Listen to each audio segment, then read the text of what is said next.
Wairi Mujenga for Prime Edition. Now, do you know the type of your vehicle airbags? Well, if you do not know and your car was manufactured between 2000 to 2017, you better take your car for a checkup and have the Takata airbags replaced if they are Takata. The COMESA Competition Commission has issued a consumer alert warning that faulty Takata airbags have caused the deaths of 38 people globally, with more than 400 reported injuries.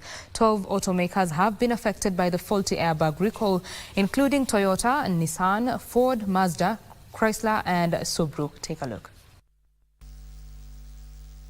Millions of vehicles sold by nearly a dozen different automakers were recalled in 2014 due to airbag problems that could cause them to explosively overinflate, sending potentially deadly debris towards passengers and drivers.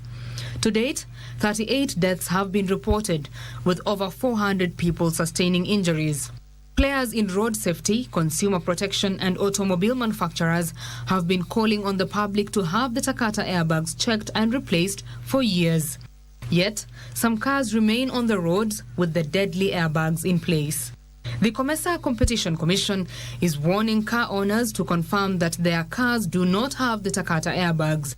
According to the 2014 safety recall notice by the United States National Highway Traffic Safety Administration, the Takata PSDI-5 inflator propellant may over time create excessive internal pressure, resulting in the rupture of the body of the inflator upon deployment, thereby causing metal fragments to pass through the airbag cushion material and cause serious injury or death to vehicle occupants. The ruptures may occur in some of the inflators after several years of exposure to persistent conditions of high absolute humidity, high temperatures, and high temperature cycling, among other factors.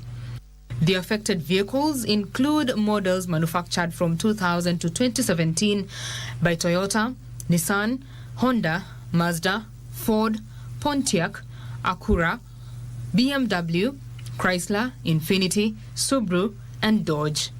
A do not drive warning issued in January 2024 by Toyota warned that more than 50,000 vehicles which still contained recalled Takata airbags could explode and cause serious injuries or death.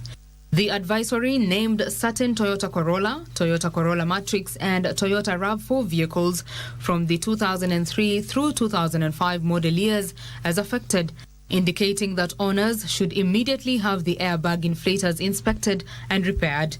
Consumers can confirm the recall status of their vehicles using the vehicle identification number on the websites of NHTSA and the manufacturers.